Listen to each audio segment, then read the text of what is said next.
Welcome to Maine, we're stretched to the bone. Prices keep rising, the paycheck stays prone. Inflation keeps knocking, won't leave us alone. They're selling the lie, groceries climbing, the gas tank is low. The bill's hitting harder than snow, but silence still blankets the truth. Where does it go? They're selling the lie.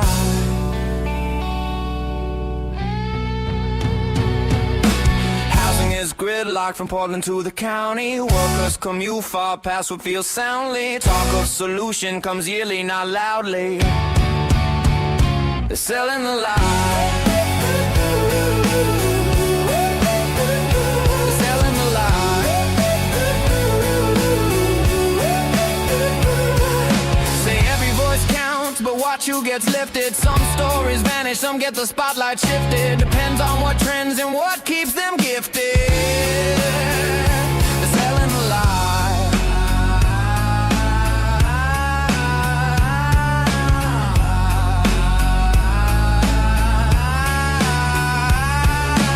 I won't believe them, I wanna believe, but truth's always stuck in between. Static and spin, drown the signal again. Nothing is what it seems. I wanna believe you, but every headline turns daylight into redesigned skies. Facts get twisted, context missing. We choke on the simplified alibis. Wanna believe you, but all I see is shadows where the answers should shine. The fact is fiction. Welcome to the Muddy Waters Podcast, where Mainers tell their stories, unfiltered. Good morning, Maine. This is Chuck Ellis, and I'm the host of the Muddy Waters Podcast. As you know at this point, the Muddy Waters Podcast exists to help the people of Maine better understand what's going on in our state by having people from around the state, whether politicians, moms, dads, business owners, teachers, whoever, reporters, to tell you the things that the mainstream media, which has become a propaganda arm for the Democrat Party, doesn't want you to know. The mainstream media wants you distracted by what's happening in Iran or in Washington, D.C., and to miss what's happening in your backyard. When you look at how many people are paying attention to the news, and then you go to a city council meeting or a school board meeting, it is vastly different. And so we exist to try to help point people in the right direction of what they need to be paying attention to, of what's going on here in the state. And we're fortunate to be blessed once again with Jon Fetherston, of the Maine Wire, fearless Jon Fetherston. So thank you for joining us once again. Always a pleasure, Chuck. Thanks for having me. Anything I can do to support the work that you and the Maine Wire are doing to kind of uncover the stuff that's going on in our state, that the mainstream media and the, I don't know what you want to call them, the political establishment here in Maine, which is the Democrat Party and their hooligans, they don't want you to know. So, well, I don't know if you saw it, Chuck. Friday night, I was denied access to cover the DNC convention in Portland. And, it's not about me because, it's about the Maine Wire. But, for the executive director of the DNC to say to me, "You're not welcome here." I'm not welcome at the DNC convention because I'm going to take a couple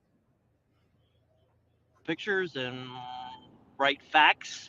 Hey, you're embarrassed because you brought the fraud father, Minnesota Governor Tim Walz, to Portland. I didn't invite him. Yeah. Oh. Looks like we're having some challenges with John's connection there. When the week prior at the GOP convention, there was wall-to-wall coverage.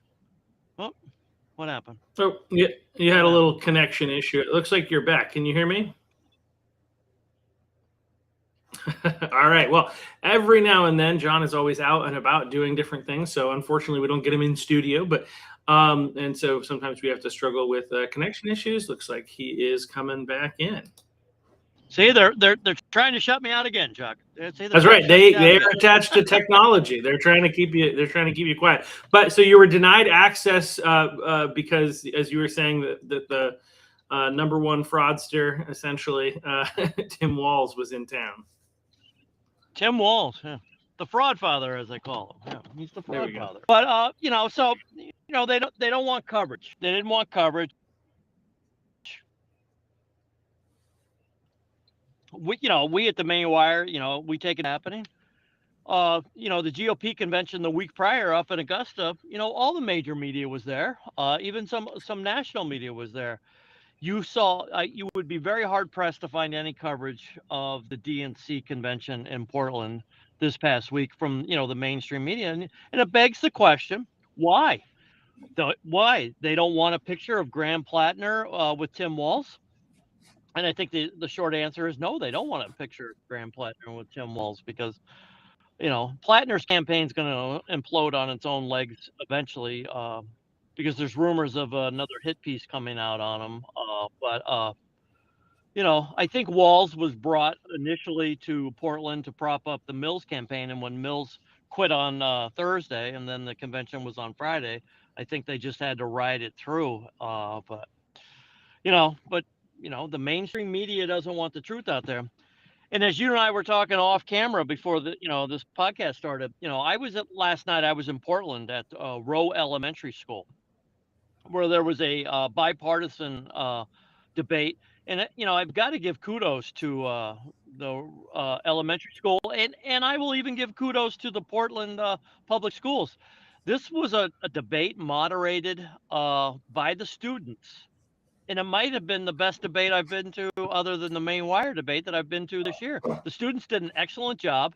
They were well organized. It was laid out very professionally. The kids did a great job.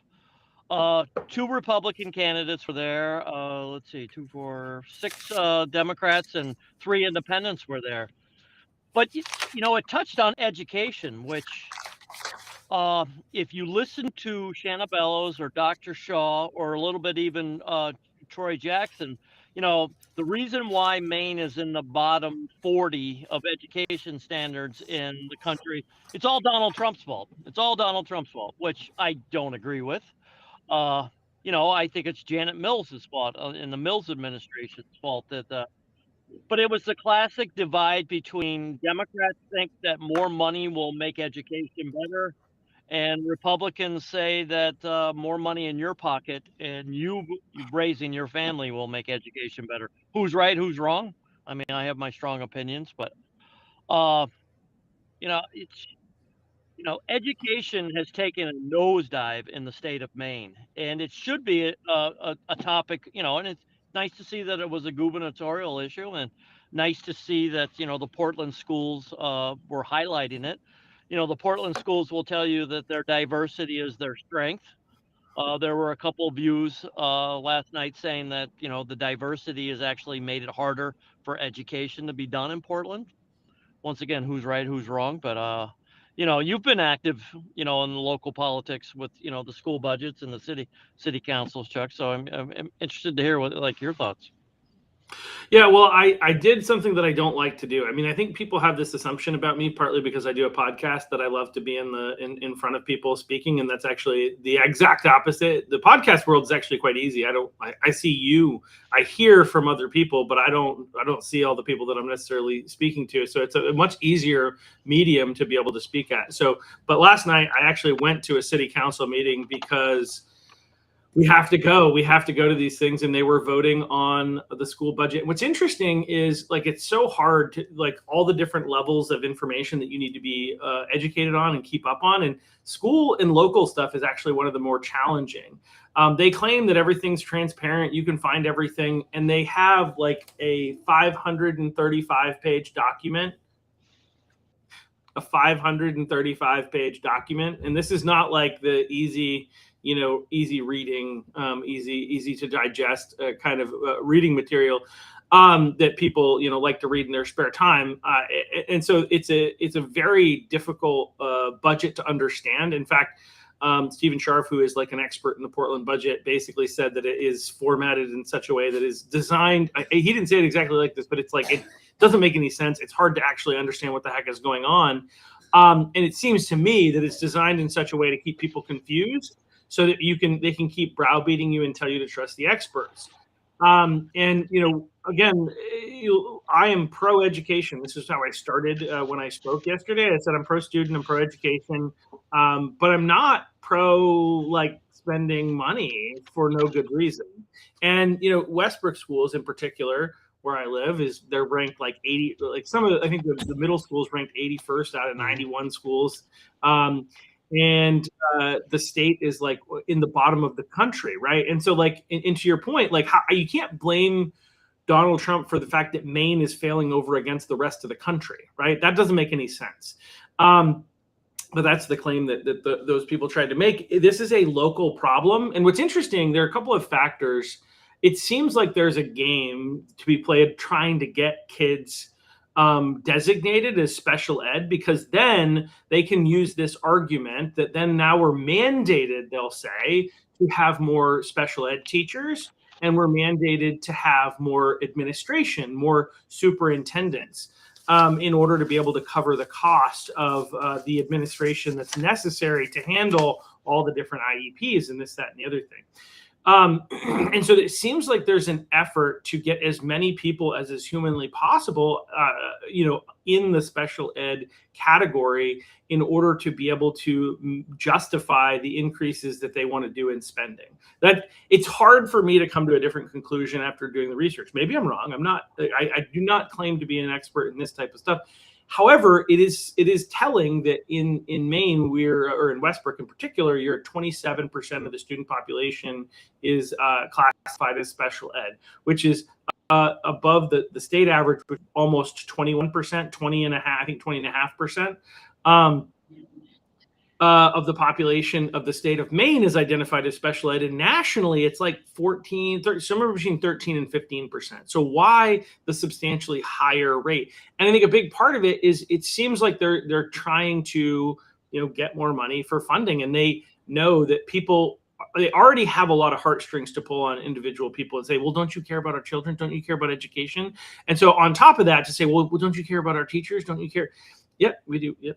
And don't you care about children with special needs? And so it's all about manipulating people into agreeing to these higher budgets. At least that's what it looks like to me. Westbrook schools in particular have, I think, 9 assistant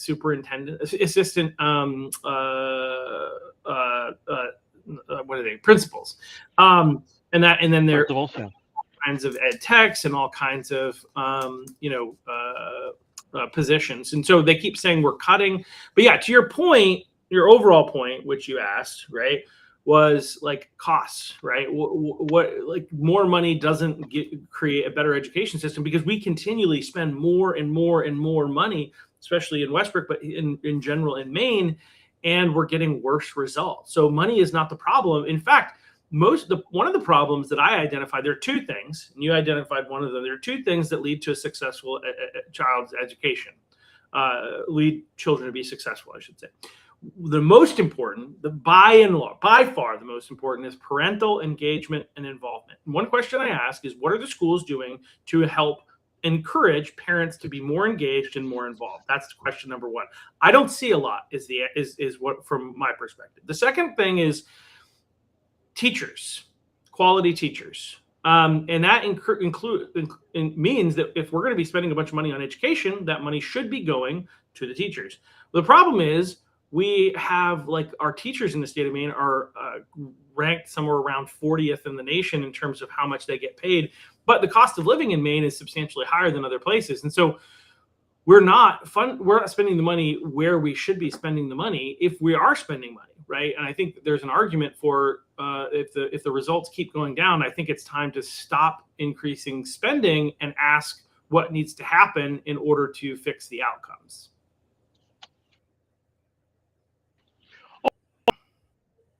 Oh, I agree 100%. Education gets so bad so quick in Maine, because you've got 25% COVID of was the a big part of it. COVID was a big part of it, but you've got 25% of the population in third grade in Maine who can't read. Can't read. How could you be in third grade in America and not be able to read? With, millions, if not billions of dollars being spent on education. You know, that's a real problem. That's a real problem. And that's just being able to read. That's not even, reading at, a good level. So, I mean, so you have all this money in the education system and 25% of your kids can't read. If that isn't a red flag to everybody, then I don't know what is.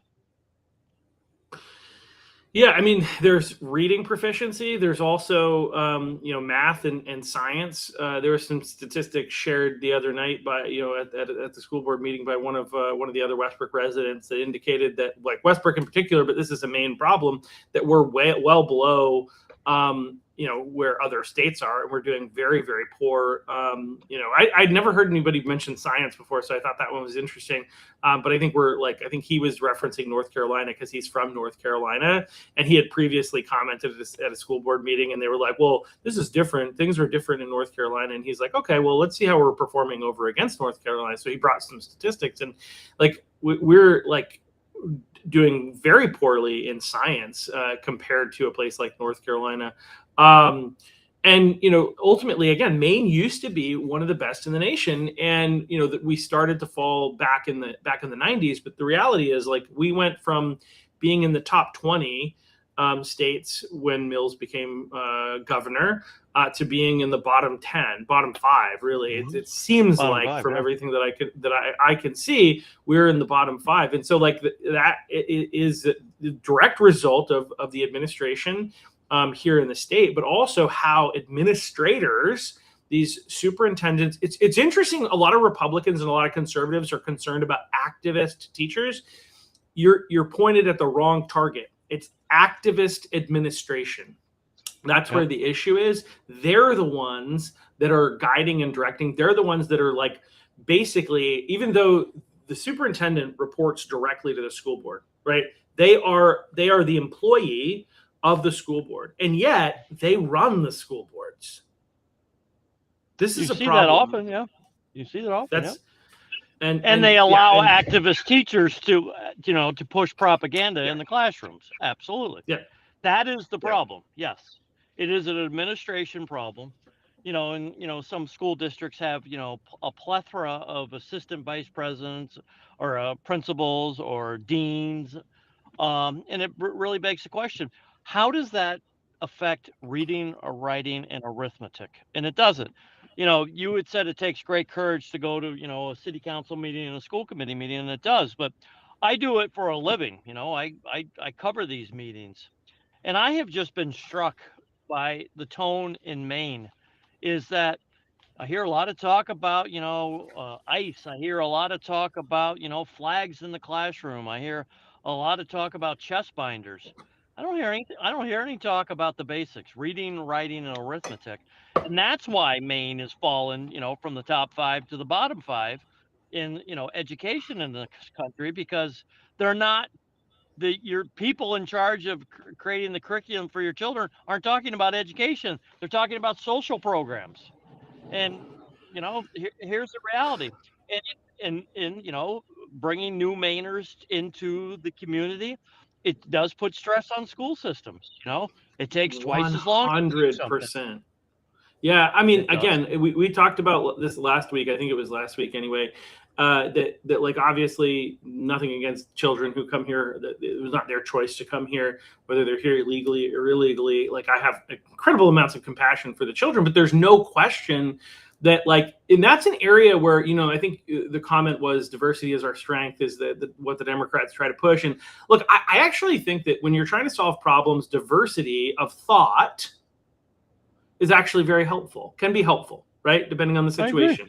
There are values to that. We can learn from one another. I think there's a truth there. But when you're talking about diversity of language, I don't think that helps, right? Having people not be able to speak the same language while they're going to school makes it challenging to be able to teach anything. And the way that we had to adjust to it, what's really interesting is from personal experience, my wife is originally from Rwanda, and she went to Kenya when she was 13. She did not speak either of the legal languages there, which were English and Swahili, which are. And she was put into a classroom, and nobody there, was like, let's do some remedial stuff and try to teach. They were like, you got to learn. So she had to learn 2 languages. Catch up While having to learn math and all these other things, right? Well above the level that she was at in again the language. She didn't know the language at all, and she's going to school. The easiest initially for her was math, and she did really well in that. But she eventually learned the languages, and now she speaks all 3 essentially fluently. But like the reality is, like they didn't bend over backwards for her. They're basically like, you've got to figure it out. And we seem to have this attitude here in America that it's the school system. No, you came here, you don't know the language, figure it out. That's not the school systems. That's not the Westbrook taxpayer, the people who have lived here, who are funding and across the state of Maine. It's not their fault that you came to this country and you don't know the language. And it should not be something that we're having to pay for, right? Learn the language, do what you need to do. There are a lot of programs, there are a lot of places that you can go, the nonprofits that will help people learn the language. It should not be an additional cost that the taxpayer, and not to mention that, but it's also holding up the ability to teach everything else that needs to be taught. Anyway, that's my 2 cents on that. No, it does have impacts. It puts stress on the school system. I mean, I think it's great that people are coming to America. They want to build a better life for themselves. I support coming to America and supporting the American dream, but you have to be realistic about it when you bring an influx into a small community. And there are a tremendous amount of small communities in Maine.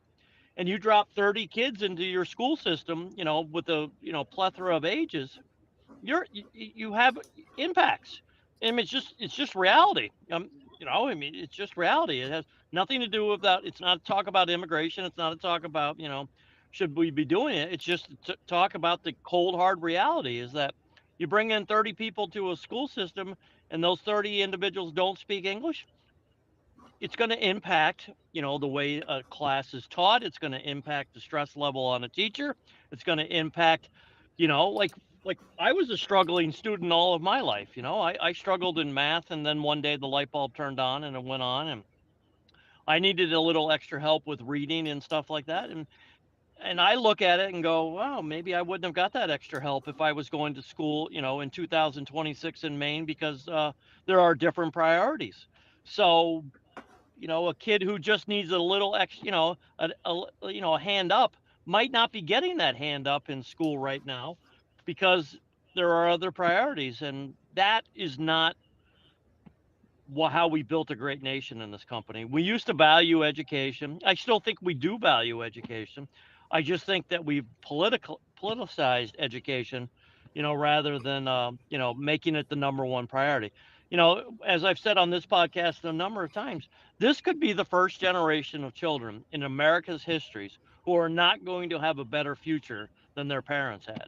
And wasn't that always the American dream, is that you were going to make sure your kids had a better life than you had? And that's not reality right now in 2026. Yeah, that was one of the things that you have said it on here. It's also was one of the things that when I saw Charlie Kirk in person here in August of last year, August 1st, he was in Maine. He made that comment, and I think he made it other places too. But it's a truth. We're looking at the first generation that will not have it better than their parents. And what you end up hearing from school boards and school administrators and all these people is you just don't understand. We know what we're doing. We're preparing these kids for the future. You just don't understand. Don't trust what your eyes tell you. Just trust us. And, ultimately, that's why I started off my speech yesterday by saying my name and all that kind of stuff. But then I was like, first of all, I'm pro education. I'm pro teacher. I'm pro student. Right. But I'm not pro writing blank checks just because they say that it's necessary and they browbeat us. And that's one of my biggest frustrations with all this, is that the people who are making these decisions just condescend. They're so condescending. And one of the counselors actually spoke after me last night, city councilor is basically like, you can't come in at the end and you know, if you want to have a voice here, you have to be a part of the whole process. It's like, are you kidding? Like, how many people have the time to sit through? Like, we're talking like hundreds of hours of video of school board and city council meeting, maybe not hundreds, but like at least 50 hours of school board and city council meetings where people are discussing this and working on this. You're talking about reading a 535-page document. It's really, really challenging to be able to do that if you have other things going on in your life, like a job and kids and sports for the kids and all these other things, which most parents who would be the most interested in people in being involved in this process, as well as other taxpayers, like that's really challenging. And so anyway, the whole process is just so frustrating. Is that meeting recorded? Do you know? Oh yeah. Was it? Yeah. Okay, so can I make a suggestion? Sure. Go find that clip and make that, in my words, that bad politician famous. Because yes, you can, as a taxpayer, come in at the 11th and a half hour and say what you want to say. And if it doesn't agree with what he or that counselor agrees with, too bad. Too bad. You know, this is America. You're right. You have your right to your opinion. You have your right to your speech. And he works for you, Chuck. You don't work for him. And I think he might need to be reminded of that this morning. Yeah. She might. Somebody, I'm not sure who, she may have posted it to, I found it on Instagram, a page called Southern Maine Republic. There may be a clip. Unfortunately, she wasn't in person, so there's no video of her, but it's just her talking. And it's interesting. Audio works. Yeah, audio does work. It tells the story, that's for sure. But well worth a listen for those who are interested. But yeah, it was like, and there are a number of other people. My favorite part is like just how it's condescending. It's just like, oh, I'm not blind to, but I'm definitely still voting for the budget, right? Like, I'm not going to listen to you. I'm not blind to it. I'm not deaf to it, I think is the other thing that he was saying. But we've got to do this. It's like, but so you are deaf. That's stunning. That's stunning to me, though, Chuck. We've worked really hard, so you guys have to agree with us. No, we don't have to agree with you because you worked really hard. Thank you for working hard. Thank you for being on the council, and thank you for caring about your community. But I don't have to agree with you just because you worked hard. No, I don't. And that's I think the biggest problem we have right now in politics, or around this country, is that like, oh well, we worked hard and we did this study on it and we did this. No, well, people still have the right to their opinions. They do, and I think the biggest issue I have, and this is happening all across our state, and this is one of the reasons I felt compelled to go, is that like the taxpayer is not being represented.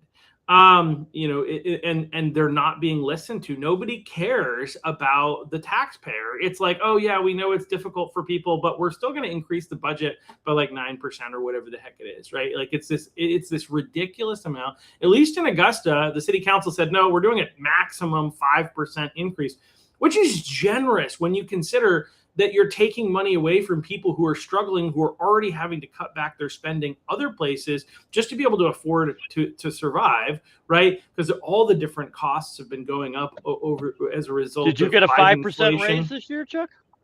I did not. I didn't. So so how do you pay for a 5% increase in a school budget? I mean, money doesn't grow on trees. So when your property tax goes up 1%, your water bill goes up 10%, and your school budget goes up 5%, and you have a city councilor going, well, you can't come in here at the 11th hour. Pound sand. Yeah, I can't come in here at the 11th hour because I'm working on a deficit now because you can't run your school system or your city properly. So you absolutely have a voice. That's stunning to me that somebody would say that. What's interesting is it seems to me, and I don't know every one of their situations, but that most of the people on the city council here in Westbrook that have opposing views anyway are well off. They don't have to, it doesn't really affect them. So they don't really care about. But eventually it does. It's, like Margaret Thatcher said, socialism is really great until you run out of other people's money. So eventually, even these well-off people will run out of, money. So you can't keep this gravy train running. And this goes back to, the conversation, that we have at the Maine Wire all the time. You have systemic fraud in Maine. And there are people that are really mad about it, but the general public is not mad about it because, one, they don't know that it's happening and they're not paying attention to it. But Democrats and should be more mad about fraud in Maine, because that fraud, waste, and that theft, that takes away from these programs. It takes away from public education. It takes care of, humanitarian programs. It takes away from, woke progressive programs. And the fact that there is so much fraud in the system, and we're talking billions of dollars worth of fraud, uh, what could that billions of dollars do to benefit the schools? What could it do to benefit public safety? And you don't hear too many Democrats going, oh well, we should really clean up the fraud problem, which is sad. Yeah, well, this is like, if anybody's not paying attention, please start paying attention, because there's a stark contrast here between Republicans and Democrats. And the Democrats they're ignoring all of the issues that are impacting the people of Maine. They just are. They're just, and their response, their answer to anything is either Donald Trump or raise taxes and spend more money, right? Like, there is no accountability. There is no transparency. That's what's indicative of a 535-page document that's not clear, and somebody who regularly analyzes budgets says that doesn't make any sense, right? That is not transparency. I don't care where you can, quote unquote, access it. If it weren't for the fact that these tools like AI exist, it would be impossible for the average person to be able to find time to actually analyze it. And the reality is AI is not perfect, so that's not even a great solution. It needs to be simplified to a point where people can understand it. And again, we need more transparency, and we should care about, as you said, about fraud and waste in our government. But the Democrats don't care. They don't care about practical solutions. They continue to only care, which is why they passed a bunch of bills along these lines, about things that sound good rather than things that are actually helpful and beneficial long term to the Maine people. One of the big topics that came out at the gubernatorial debate last night at the Rowe Elementary School in Portland was ICE. And ICE, coming to the schools and terrorizing children. And I'm sitting there going, well, can we name one incidence where ICE went to a school and grabbed a child or disappeared a child? It didn't happen. It didn't happen. But to listen to Dr. Shaw or Troy Jackson said, if he's governor, he'll arrest ICE agents coming here to Maine to do their jobs, which, okay, you're going to arrest a guy for following the law? Like, explain that to me, Mr. You don't have jurisdiction to do that. Actually, you clearly don't understand law, Mr. Jackson. Well, I think having a police officer arrest a police officer is gonna kind of be contentious. But once again, ICE didn't go to any schools. Don't let the facts get in the way of a good story. And he said it nicely, he said it professionally, but Angus King was like, you have kids afraid to go to school because they were going to get detained. Well, no, the kids were afraid to go to school because the administrators of the school were sending emails home to the parents saying that ICE is going to come up and pick up your kids and disappear your kids. That's not true. It's not factual. Now listen, we can talk all day or long, about ICE and its policies and stuff like that. But when schools send home misinformation and then cry, well, our students are in fear. Well, your students are in fear because you're stirring your own pot. You are stirring your own pot. We can talk all day long. Like if your parents are here illegally and the impacts on the kids, you can't blame the kids. You can't blame the kids. The kids didn't come here, illegally or stuff. So, but I have had conversations with superintendents this year, like, you're instilling in your student base that law enforcement, ICE, and police are bad. And I actually had one superintendent from northern Maine go, well, yeah, you're right. And I'm like, yeah, I'm right that you're instilling fear or that they're bad. And he's like, that they're bad. And I'm like, you're an administrator and you should be teaching, reading, writing, and arithmetic. You should not be preaching your politics on your students on your position on ICE, or, change the law. If people don't like ICE, and a lot of people in Maine don't like ICE, call your congresswoman, call your congressman, change it, because it's an act, of Congress. It's not an act of your local law enforcement. Portland City Council voted last night to, not allow any, city employee to interact with ICE. I don't think that's a good idea. What if there's It's a reason idiotic. you have to interact? Yes, it's idiotic is a good way to describe it. Yes. Yep. Yeah, it's idiotic. It's a virtue signal, and it's just a huge waste of time. It's just like there are a bunch of people who are mad, so we'll say something stupid to make them feel like we're trying to do something about it, but we're not. Like, what are they going to interact with ICE about? What are you talking about? Like, if there is a scenario in which they need to, sure, but like, I just like, what is that? Like, are they regularly interacting with ICE? No, they're not. So like, it's like organic salt. I don't know, like, or I don't know. I'm just actually organic salt might be a real thing. But anyway, like there's some of these things that get in the grocery store that get the organic or the gluten-free beef. Like, yeah, I mean, what are you talking about? Right? Like it's a fake statement. It's just like how many people in the city were actually talking with ICE. But to your point about like instilling fear, this is the entire. So one could argue, right, that both the Republicans and the Democrats use fear of the other in order to be able to win elections, right? This is true. But that's really all they have on the Democrat side. We also use a lot of our fear is built from facts and statistics and saying, look, education is doing really bad.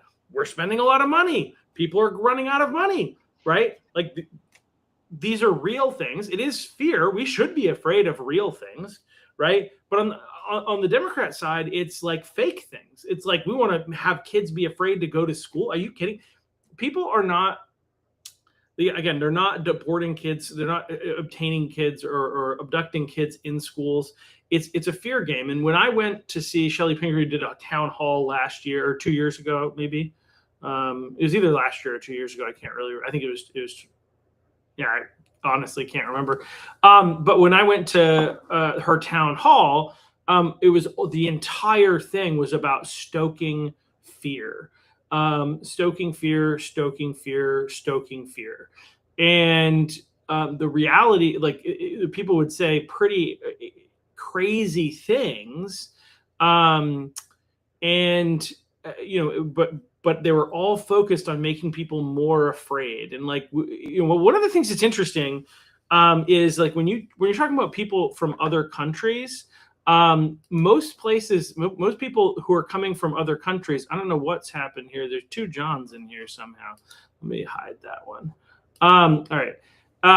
So when people talk about like with the police, for instance, one of the things that's really interesting is that a lot of people who are coming here from other parts of the world, other countries, the police are corrupt. The police actually are corrupt. And so when you tell these people and you try to instill fear in these people in the police and in ICE and try to teach them that these people are corrupt, many people who are coming here from other parts of the world are going to believe that because where they come from, the police actually are corrupt. It's just normal. Whereas here, it's not the case. And so, but their entire agenda is stoke that fear. Are you back, John? Oh. Thought we had. Can you hear me? Hello. No? I think you're here. Anyway. Oh, go ahead. Can you hear me, Chuck?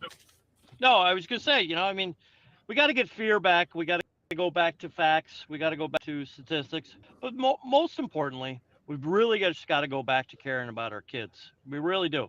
You had mentioned COVID earlier in the podcast, and you've got a whole generation of kids out there who went to school for a couple of years during COVID, and they have bad social skills. They have mental issues. let's get politics out of education. Let's get ABCs back into education, and really just focus in on kids.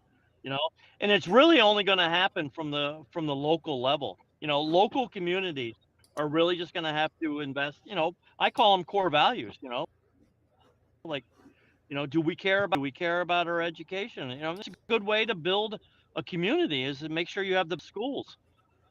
And best schools don't always mean the most money. You know, they mean hiring the best teachers, having the best standards, having the best curriculum, holding people accountable, children personal responsibility.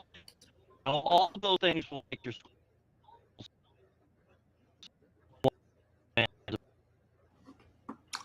Yeah, absolutely. Well, I think we're having a little bit of technology challenges at the moment, but we got most of that, I think. But thank you all for watching, and thank Jon. If you haven't already, follow him. All Politics is local. Wherever you, I think on X, and he's on some other places, but definitely check out Jon Fetherston, and obviously the Maine Wire is posting most of the stuff that you'll end up seeing from him. I think we'll go ahead and wrap up for the day, but obviously huge thank you to Jon. Later today, we have another podcast coming on where we're going to have Rachel Henderson, who sits on the Judicial Committee, and I think has some interesting perspective to be able to share related to what happens in Augusta. She's Representative Rachel Henderson, and is a great fighter for truth and conservative values in Augusta, and puts up with the Democrats' nonsense on a regular basis. So we're going to have her here later today. So hope to see you back then, and we'll have Jon back on next Tuesday. All right. Thank you all. Have a great day and keep fighting. I mean, one of the biggest takeaways that I would say is we need more people to show up to school boards and city council meetings. When we don't show up, they get away with it, right? And we just need to go up, and it's really difficult, really challenging, as you can go and see my testimony on a number of different places, but it's not easy to get up there. And I stutter and stammer a lot. Not too bad, but because it's not easy to be there. But we need to keep going, and we need to hold their feet to the fire, because they are our representatives. They represent us. They work for us. They are paid by us, and they are elected by us to do a job for us. And even though they act like they have power, they are working for us. So we need more people to show up to those places. So please do that. I know it's tough, but we need people to do it. Thanks.